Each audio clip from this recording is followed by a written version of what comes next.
again, Liz, and again, thanks for the invitation to sort of participate again after our October one. So welcome to everybody, and thanks very much for joining us. So the topic today is about conducting a 360-degree feedback debrief, and all of that will become clear. The debrief is in our world, is the conversation that happens at the end of a 360-degree feedback program when the report becomes available and all of that feedback around that individual is there in the report. And you want to have a sit-down, a face-to-face conversation, often a one-to-one, where you go through that feedback with that individual. So it's about how do you make that conversation go well. And if I come through here, 1 minute about us, obviously, to provide some context of how we come at this. So again, you can see there's some 14, coming up 15 years now, really just specialising in this whole area of performance appraisal and 360 feedback, some survey work as well, but all things feedback oriented. And in that regard, we work with the organisations, some of which you can see here, to offer a full service. So the consultancy, process consultancy, design of questionnaires, design of appraisal forms, the online software, which will often sit at the heart of these processes. And then you can see then almost the things at the tail end of that, the debriefing, which is what we're going to talk about today, specifically in the context of 360, and training for line managers around things such as setting objective conversations, coaching conversations, giving feedback, and conducting appraisals. And debriefs is another one of those performance management conversations, really, that creates a robust performance management practice or process. So a lot of UK clients there, and a nice varied mix. And I know some of the people with us today sort of fall into professional services and not-for-profit, public sector, etc. So a real diversity of organisations and firms that we work with. So drawing on a lot of different experience there, but some common themes play through, as you might imagine. Big picture then, very simply, 3 steps in this that I'd like to run through. First is just to step back for a moment and just say, look, what are we trying to achieve by way of a 360 debrief? What's our purpose? And I think once you firmly grab hold of what the purpose is, what you're seeking to achieve for that individual, then your role becomes much clearer, and the skills that you need to bring to bear and bring to the fore become much clearer as well. So we were going to go through that as the first part. We'll then look at preparation. So after understanding your purpose, preparation is then the next key part. Critically, you have to read that 360-degree feedback report. And in that part, we just want to sort of consider, well, what are the things we should be looking out for? And then finally, there's the conversation itself, once you step into the room with the individual. And we will just offer up a simple process to take away, with which is a means of conducting that 360 feedback debrief in our minds in a very effective way that serves that individual and serves the purpose.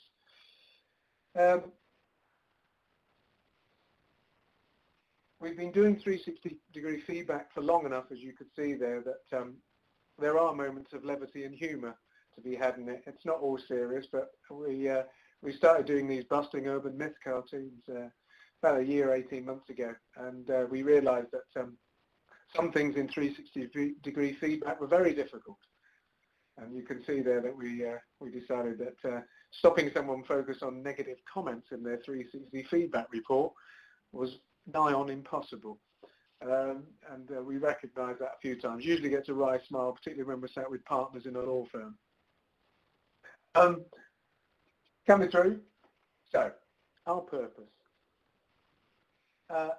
We see it very simply as one of raising self-awareness in an individual, such that you assist them in their development, their personal development.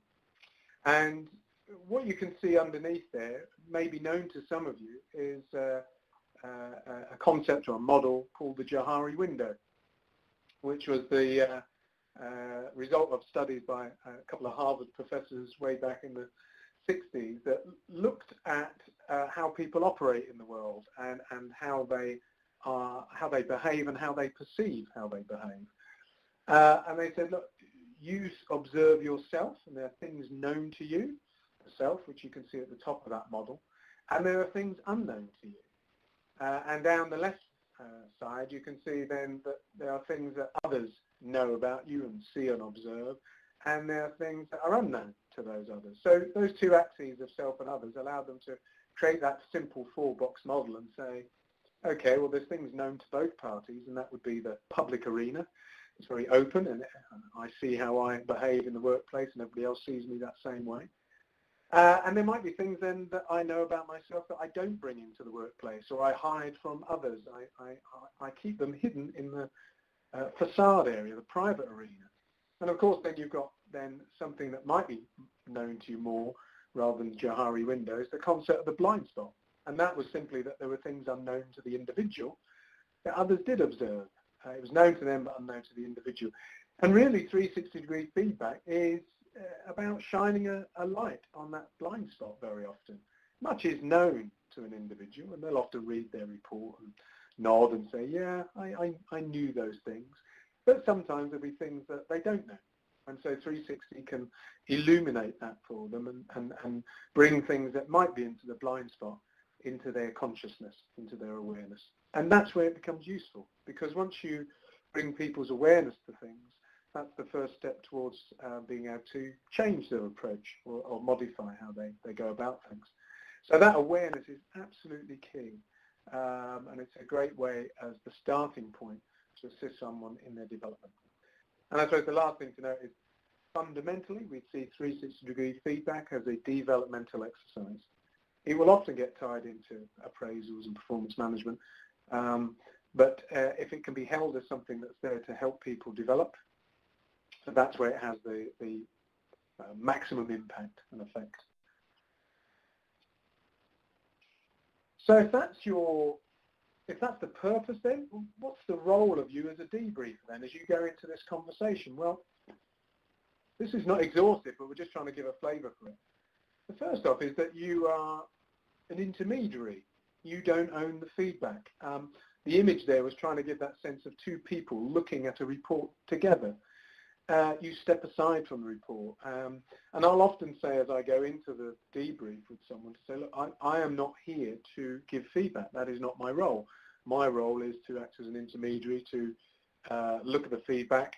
And to the second point, ensure you come away with a balanced view of your strengths and your development areas. And in doing so, my mindset is one of curiosity. I wish to explore the report and have the individual explore the report in its entirety and go across it and shine a light on all of that such that they do come away with that balanced view. So your role is intermediary, a facilitator. It's to achieve a balanced view for the individual, and it's to explore it together. And that can be a great mindset to go in and have in mind as what your role is in that conversation. So of course this then sort of suggests that there are skills that are needed obviously to deliver on that. And here again we offer up some key ones here that you might start to see, and I'm sure you would have come to this, skills that are akin to someone coaching an individual. So we would see there to the upper right of that individual asking questions, which again is a basic core skill of coaching, is to be able to ask questions that develop someone's understanding of a situation. And of course, having asked the question, great listening, real attentive, empathic listening is key. Observing that individual, seeing their body language or observing that body language so that you can maybe play that back to them. That'll often sound as where people are sort of, seemingly accepting the feedback in their report, but the arms are firmly crossed and the furrow is clearly, their brow is clearly furrowed and they have a frown on their face. You can call that dissonance out, if you will. You're summarising and linking. As we come into this in a moment, 360-degree feedback, the report that's generated will throw up a huge number of themes. And often they can be drawn together into big core themes. They can be summarised, drawn together, and they'll often link. And so something of your role can be, some of your skills are in drawing those summaries, those headline themes together, and seeing if there's any pattern or link to them. The key one there at the bottom then is you we'll be dealing with emotion. It will always be the case that as feedback is taken on board by someone, they will react. They may be surprised or wonderfully happy, deliriously happy kind of thing, or they may be upset, they may be shocked, etc. So all of that may play out in the conversation, and of course you need to be able to deal with that without going into, obviously, something that could be a topic of a whole webinar, if not half-day program in itself. Fundamentally, you have to acknowledge those emotions are in the room and validate them, and accept that they're perfectly fine for those emotions to be coming through. And that's the starting point for being able to deal with them. You are challenging, so you are there in a supportive mode, but you have to sometimes challenge. You have to hold people to that feedback and shine that light on it and illuminate it. Often the resistance to a particular piece of feedback, you might have to say, I accept and validate your worldview, but 9 people over here hold something very contrary to that. And just to help them try to reconcile that. So you can challenge people in a supportive way, but nonetheless allow them to still explore the feedback without shying away from it. That last one is, or the one beside that, is not straying into coaching, and we'll come back to this as a recurrent theme because, as I said at the start there, that the key skills are akin to coaching, but they're being deployed in a very different way. They are here to raise awareness and build acceptance of the feedback, and not to get towards resolution. Coaching is often about going the other side of if you can imagine an imaginary line, and on the left-hand side you've got self-awareness and acceptance and responsibility for the feedback, taking acceptance of it. And then you start to go, well, what are you going to do about it? How might you address that? How might you change things? And they then begin a coaching conversation, if you will. And we really do believe that there is an opportunity for a debrief conversation to be very separate to a coaching one. They may come together, but there's a natural demarcation between a debrief conversation to a coaching one, but the skills are similar. And actually the one I forgot to catch just right now, that is the analysing of the information, which we're going to come into in a minute as we start to consider how we best prepare for a debrief. It is about how you look at the report and start to make sense of it. That's when you can conduct the conversation. I'm getting a bit of noise there, Liz. Yeah. I don't know if there's opportunity to Sorry, John. again, just for a moment. Yeah, I'm just going to do that. Just bear with me a second.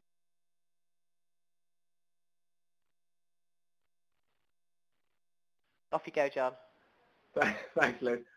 There was a natural break there. I just brought up another one of our slightly tongue-in-cheek slides there about comments in 360-degree feedback. These are not real, by the way. I must emphasise that completely. We were trying to have a slight dig at some of the things that you might see in a 360 report that are trying to say something very different. So, preparation is the next part. So we understand our purpose, we understand our role, we know what skills we have to bring conversation.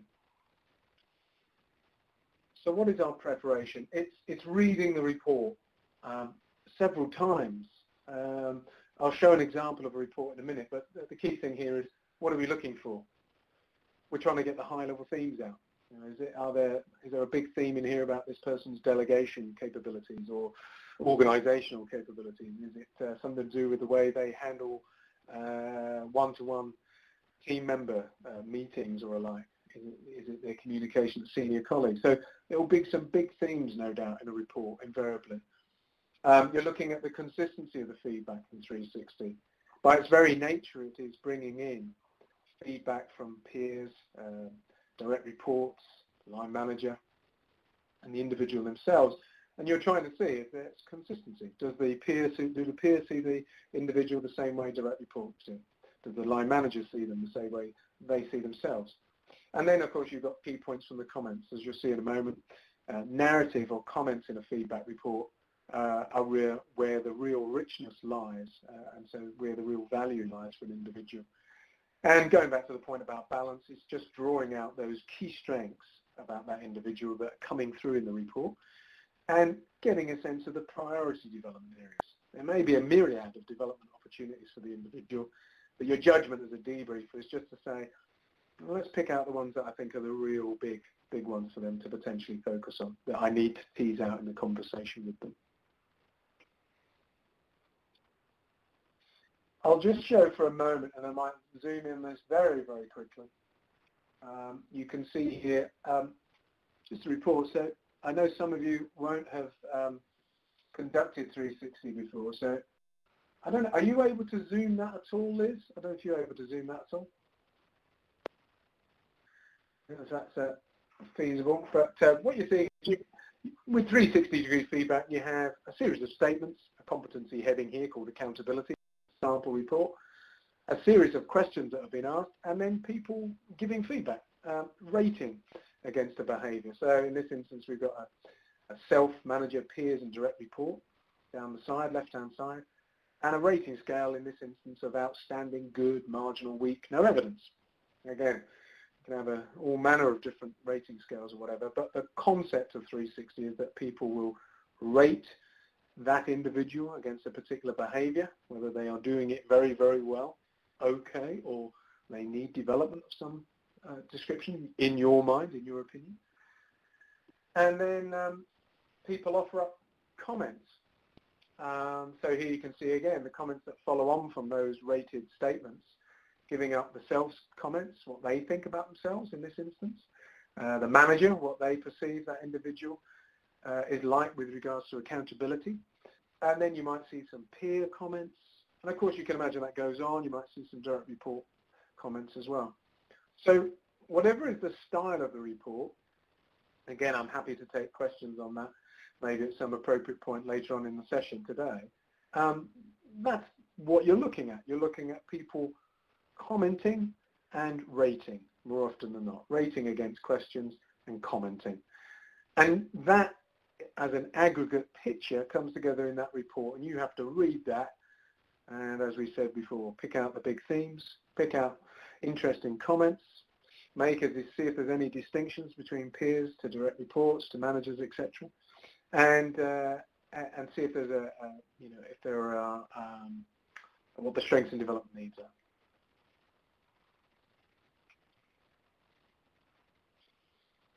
Before I get to the process, I'll just come back for a second. Liz, I wonder if this is just a moment, because of some of the people in the room with no tangible experience of having run 360 before. So I've talked about the purpose and I've talked about how you prepare. I wondered if people did want to throw in any real big questions on implementation. Is that worth it, or would you like to hold that to the end? I'm happy to take a lead here from participants or yourself, Liz. Yeah. Does anybody have any questions that they'd like to raise about that? If you have, it's almost how you get here to this point. Yeah. Everyone sort of understanding where John's coming from, and sort of anything that you might want to add or. I see Natalia and Corinne as well. Great. Okay. Dealing with negativity. So Natalia, yeah, I suppose this is coming back to, again, I'll take that as best as I can understand it with the time we have, Natalia. Dealing with negativity, I'll take that then. There's always going to be, inverted commas, negative feedback in there. That's why the debrief's really important. If you see people being derailed by it or sidetracked by it, I'll often draw them out of that and draw them back to the positives first. And hopefully, Natalia, in a moment, you may see how that is handled with the process we suggest. So if you're okay, I'll maybe hold that one, because the process we suggest, I think, allows you to hold the balance of strengths and development areas with someone and allows them not to get derailed. And that is a key part of the debrief, is not to allow someone to get skewed by an outlier comment or a negative comment that they focus in on to the exclusion of everything else that's in the report. So I'll come back to that one in a moment, if I may. How many people do you typically take feedback from? Lucy, great question. So rule of thumb is 3 to 4 peers, typically 3 to 4 direct reports, self and line manager. So you might have between 8 to 10 people typically feeding back. It can be unlimited. In many regards, the limitation is only then on how big a report you want, and you don't want fatigue to set in, so some practicalities can come into view there. Corinne, I've contributed a few times to senior managers but not seen the outcome. Okay, so you've been a direct report then in that regard, Corinne, but haven't seen how that's been then handled with the senior manager who's the recipient, I'm guessing. Is that right? I'll let you muse on that one. And then Lucy, is it easier in an online format? Bias aside, yes. I think fundamentally the software makes it efficient and invariably will make the process easier for people and allow us, which is where our ethos and philosophy lies, to concentrate on the conversation. So make it go efficiently, make it easy, make it unburdensome for administrators and people. Online is invariably the way to go. For example, for our system here, this 360 report here is generated real time in a PDF format in the system. So as people complete, the report is readily available. You can imagine that there's no assimilation of the data to take place that can take time. It's done, and it allows you to just get that report out and use then for the debrief conversation. But thank you for those questions. Again, I'll come through to the end and maybe some may feed off of those. And again, but conscious of time, I'll push into the conversation, I think now, which I think will be the process that will help people construct it in a way that handles some of these things that might derail it. And Natalia, it's something we'd like to train our managers to do who made themselves be emotional. Yes, I think the bigger one there, Natalia, coming back out, is meaningful conversations. Is still the context of this. One needs to be able to hold a conversation that delivers on the purpose, but at the same time is able to build the trust, hold that relationship with the individual. And of course that requires a certain emotional intelligence and self-awareness on the part of the managers. They can be trained. It absolutely can be, that they can hold those conversations and deliver feedback in a way that doesn't undermine the individual. I'm going to move on again, and again, I will happily take questions at the end again. So what's our process? You understand your purpose, you know your role, you thought about what skills you need to bring to bear to this conversation, you've read the report. Several times I'd advocate. I'll often go into a debrief and read the report 3 times maybe. An initial skim read, and then you start to get into the meat of it, and then you let the mind settle on it, and then come back to it. And you know, so you are fully prepared to be able to go across that report quite comfortably with the individual in front of you. A process then. So we boil it down to 3 key stages. I'm going to make a broad assumption for purposes of this session that you are external to that person's line manager hierarchy. You're not the line manager. You could be, and again, this will still hold, just some of the things will drop out, but for our purposes here, I'm someone coming in as an external debriefer. 3 stages are introduction and framing, so how you actually frame the debrief session with the individual themselves, which, by the way, typically lasts 90 minutes. We would argue that's a good amount of time to explore the report. You're then going to allow them to read the report, and then you're going to discuss it with them. So let's go through those one at a time. So introduction and framing. Again, if you don't know the individual, explain the purpose of the debrief, explain who you are and what your role is, and critically, cover the aspects of confidentiality. The key thing that people are really concerned about, obviously, and not unsurprisingly, is who sees this report, how will it be used? And so that's one aspect of confidentiality. So wherever you've announced it in the organisation, you know, the debriefer sees it, your line manager is going to see it, you see it as the recipient, HR are going to see it, the board are going to see it. It's fine to say who is going to see it as long as you're consistent. So if it is just the individual and their debriefer, which is often the case with the projects we work on, then stay consistent to that, stay true to that. So whatever is the level of confidentiality, say it and stay consistent to it. The second aspect of confidentiality is then the debrief conversation itself. So often, I will say that the confidentiality of the conversation is sacrosanct. So everything said within the room stays within the room and wouldn't be led out to identify that individual at any future point. Of course, that allows them to explore the report openly and honestly. If I don't know them, I might ask them to describe their role. That's useful for me, having read the report, to get some context and join some dots up for me. And I might ask them about their key responsibilities, what a day in the life looks like, about the team around them. I start to get a real sense of the environment they operate in, which is quite key. And then I just introduce them to the report. Now, I'm going to go with the idea that our world is that we share the report with them, and I know this will prompt a question, but we share the report in the room. They don't see it before the debrief. And so we hand over the report, show them how it's laid out. Here's how the ratings display visually. Here's the narrative. Here's how people have commented. Clear comments, direct reports. And I explain all of that, and then I'll hand it over to them. Which brings us to the second stage then, is they read the report. At this point, I may be sat in, I'll often say, companionable silence with them while they read it. Now, of course, I'm not idle during that time. I am observing them. I might reread the report.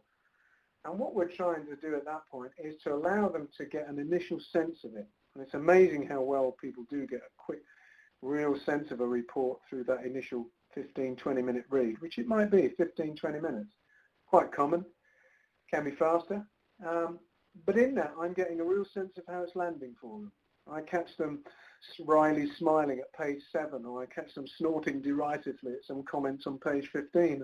And I can draw their attention back to that. And I'll pace my own rereading of the report to follow theirs. Really useful part of the process in our world. And then the third stage is then, okay, well, how do I discuss this report?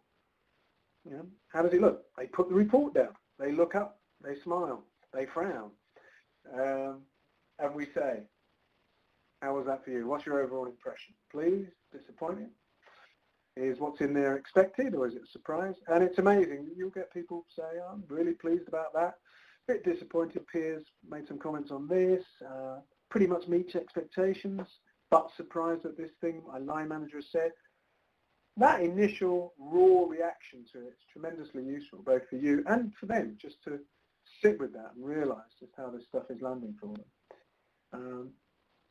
Once they've done that, there are 2 questions then that drive the rest of the debrief. And again, I'm trying to keep this really simple for people walking into these conversations. I say, what does the report suggest are your key strengths? And what does the report suggest are your key development areas? And they are the 2 questions, really, that drive the conversation. And the reason I say, what does the report suggest, is it's very purposeful language. I want them to go into the report. I don't want them to tell me at this stage what they think their key strengths are. I want them to go into the report and say, what are they noticing the report is telling them their key strengths are. So it's a purposeful language to draw them back into the report. Let's break these down a little bit then, because these are the backbone. These 3 questions are the backbone of your debrief. What's your overall impression? What does the report suggest are your key strengths? What does the report suggest are your key development areas? So this is the backbone of it. So let's look at those 3 questions in turn. The overall impression question, as I say, useful to gauge their instinctive reaction. How it's really landing is useful. Raises their self-awareness. Stuff they didn't think they'd have a problem with, they can find themselves slightly puzzling over, or slightly, slightly annoyed by, angered by. So it's useful for them to connect to it. Does it connect to feedback they've had before? That's a tremendously useful question. Yeah, I get this all the time. Okay, interesting, and then consider why they haven't sought to address it before, perhaps, or they've had some great feedback before. It's coming through again. You know, they really are great and deploying these strengths really well. It's been noted every time.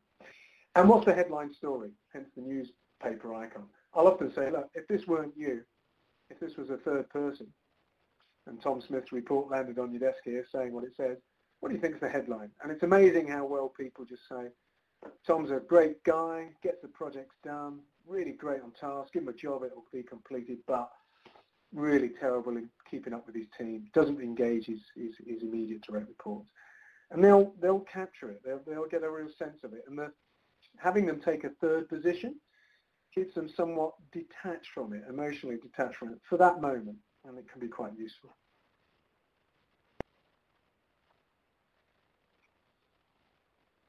Second question then is, you've asked them, what do you think of the report suggests the key strengths?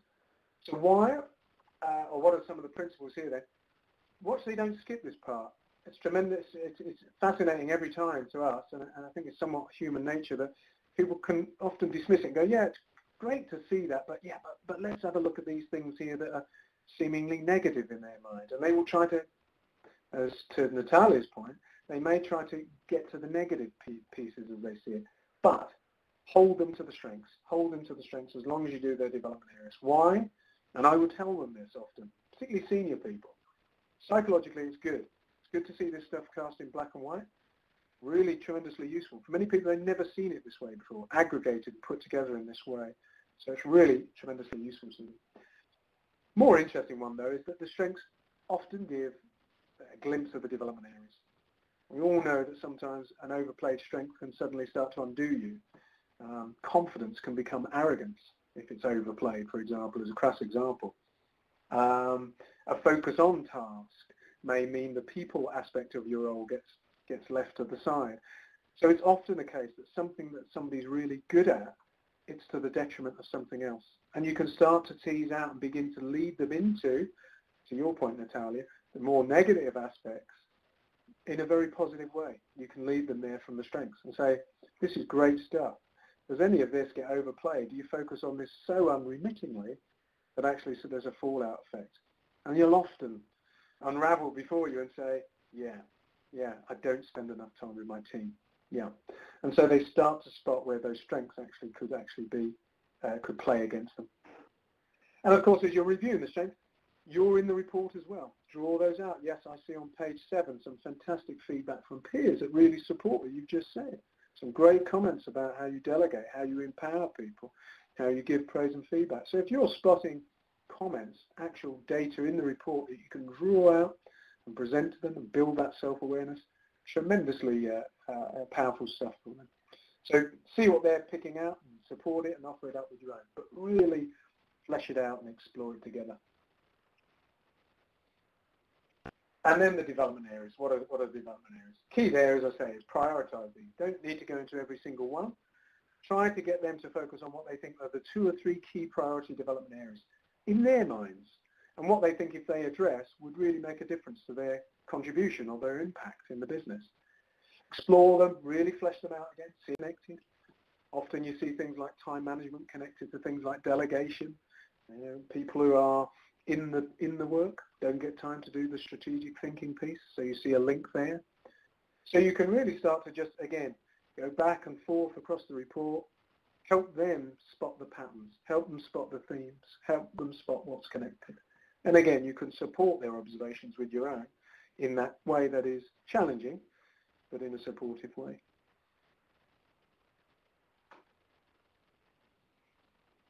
And then finally, concluding the debrief. Key thing there is just to have them come away and articulate in some very simple, succinct way. So in summary, how would you capture the strengths and development areas? Well, I'm good at X, Y, and Z. Seems like my development areas or opportunities are over here at A, B, and C. Good to have them finally verbalize that, articulate it, maybe even capture it, write it down, dependent on the particular process within a business. Encourage them to further reflect on it. I'll often say, look, sit with the report. Don't rush to action. Don't rush to trying to then think about how you might resolve some of the issues coming out. Just sit with it a while. And then if they've got any concluding thoughts, insights or feedback on the process, on the debrief, etc., really useful for them to just to check in with you to ensure that, again, there's a learning opportunity for you as you conduct these debriefs. I'm conscious of time, and I think that's brought us nicely in. I wanted to hold a chunk of time open, Liz, to just questions. So with that in mind, is that useful before I get to a summary slide, Liz, to maybe just invite some questions as far-reaching or as wide-ranging as people would like to throw up? I'd like to raise, if anyone's got any questions, to, I can see some people are typing here, fantastic.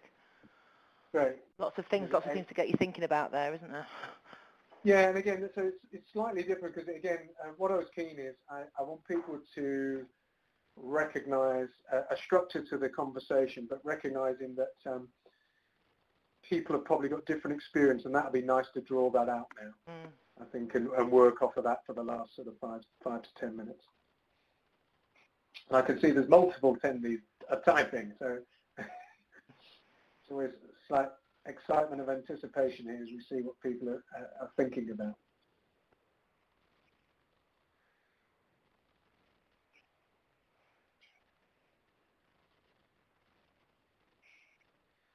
So, Lucy, is it suitable for all job functions and levels given how in-depth it is? Really interesting question. We have, short answer is it is suitable for any job function whereby, for any person whereby behavioural feedback would help that person develop. I suppose that would be the purest kind of response to that.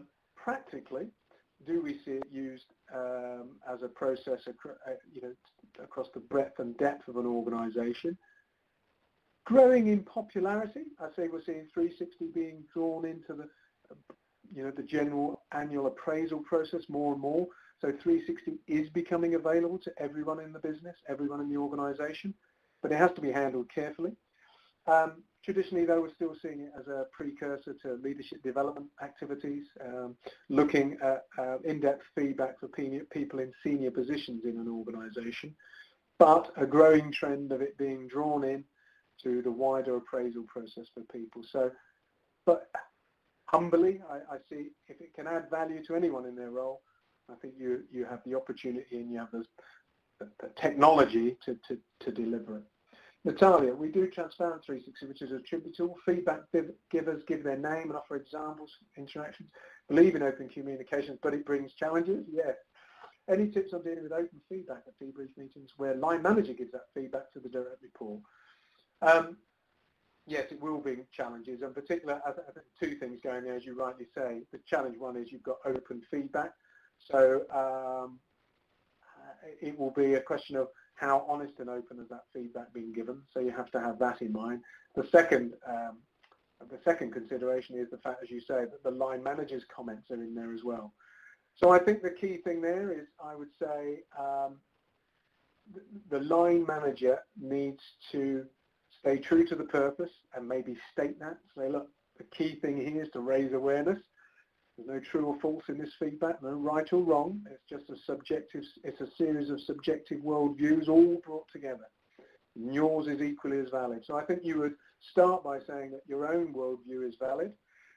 You've just brought all these other things together and you're trying to say where it might be useful to you and how might it be useful. So I think you step into that by saying, look, this is what we're seeking to do. And then I think, meaningful conversations, as a line manager, you'd be very careful to make sure you do go about that conversation in a way that holds the trust of the individual. You'd listen, you'd ask questions, you'd be displaying empathy, you'd be seeking to understand their response to the feedback, and you'd be taking them through that in a way that was empathic to their response. They might find it challenging. You have to be there to support them in that regard. So I think the sensitivities of feedback, if a line manager is conducting that, you need to hold them more gently, but you certainly need to be more conscious of how you go about the debrief. Christine, we've had trouble with raters being overly generous and the feedback doesn't give them enough information about development areas. Do you give the raters instructions about giving honest feedback? Yeah, the key thing here is don't worry too much. If you start to get feedback that's a bit light, generally the truth will out if there's a weight of feedback. So, you can start to see the themes come through. It might be sort of softened slightly, but you can start to see the themes come through. You might see a 5-point scale and everyone's pushed up the far end of it, outstanding, strong and good, and you kind of go, okay, well, good's interesting because everyone's pushed everything up the scale. So you can be conscious of that. The narrative will be where it's at, and you just need to dig a little deeper for the themes. And if they're soft themes first time around, so be it. You'll still have stuff to work with. Julie, great webinar, thank you. Thank you. Would you share the debrief structure with the individual in advance? So this is the key question. I'll take this and I'm going to hand back to Liz, if I can. We would advocate not. The worry is, I think, with that one, Julie, and it's the big question, if you give it to someone and there's some big feedback in there that's quite sensitive and they're sat on their own in a dark room reading it without anyone to support them, could be really quite a challenging moment. We would always advocate, have someone there to sit there, support them, challenge them, guide them through it. And I think that can be a really useful way to do that. It's a sensitive process, so I think it needs some due diligence and care, a duty of care to those individuals. Corinne, can I park that one and come back to Liz? Yeah, I think probably there's some, there's a few, John, there's a few more questions there as well. So, Corinne, I think maybe, John, could you go back to her on a one-to-one basis, maybe on email or something? Or give her a call or something like that? Yeah? Absolutely. And anybody else, and send them out. Yeah, brilliant. And anybody else has got any questions, then please, obviously email John. I will send everybody the slides and the recordings, and there's some obviously downloads that we've got here on the webinar as well that you can feel free to download at the moment. I have put up a website address there if you wouldn't mind just clicking the link and giving us some feedback with regards to how you felt about today and the webinars in general. That would be brilliant, and hopefully we can make even more improvements for 2016. So thank you very much, John. Appreciate we're getting towards the end of the webinar. There's John's details there, but as I say, I will email them all to you. And finally, we'd like to wish you a Merry Christmas. I've got one more webinar. I'm getting in early. But like I said at the beginning, then please join us on the webinars next year if you're not joining us next week. So thank you, everybody. Great to see you all again. And look forward to seeing you. And in the new year, have a good Christmas if I don't see you before then. Thank you. Thanks, Liz. Merry Christmas, everyone. Merry Christmas. I'm just going to end the meeting now, so thank you, everybody.